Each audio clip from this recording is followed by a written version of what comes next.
Hello, my name is Leah Brandt, and I am doing this speech today about my reflections of Seminar 1. The questions I chose to answer are: what small groups do I belong to and why are they beneficial to me?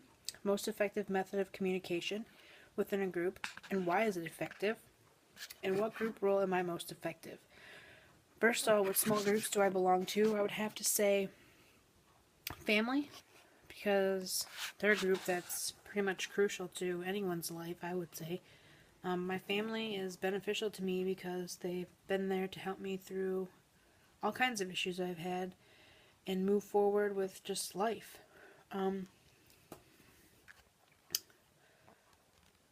Family doesn't just have to be blood, I don't think.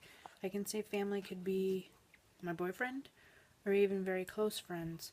Anybody that you can go to and help you get through situations and help solve problems through life. Other small groups that I belong to would have to be my work community. Since I work for such a small place, I work for just like a mom and pop hotel. So really there's only 5 of us that work there.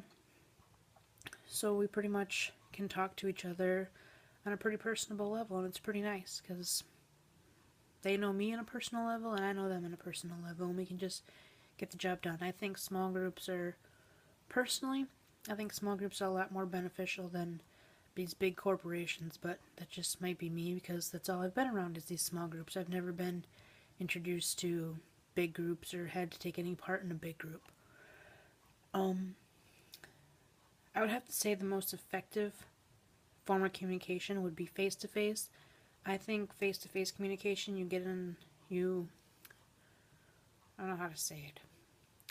You interpret and you understand a lot more than, say, virtual communication. Virtual communication can all be taken in wrong form, or somebody can take it the wrong way and it just cause more issues. I personally would like to just talk to somebody face to face. That way they can read you and they can see your expression and see how you're asking and talking, and they don't have to interpret it or worry about interpreting it the wrong way. When it comes to being in a group, I like being a follower, but I'm more so a leader.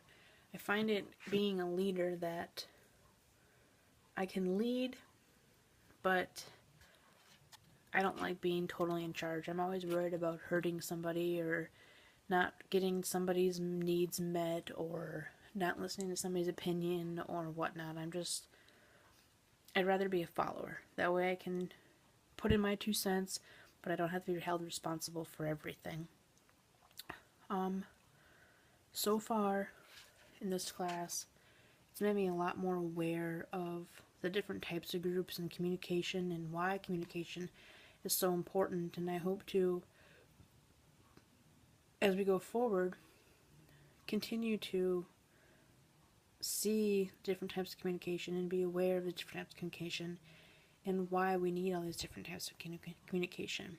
I've only known face-to-face. I hardly ever use virtual communication unless it's texting, which I know we all do these days, is text, and I like it, but I don't like it. I think texting is a whole lot easier just to send just a short message and say, hey, what's going on, than having to call somebody because they may be busy.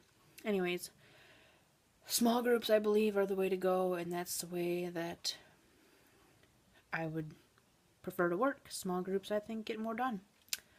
Thanks for listening.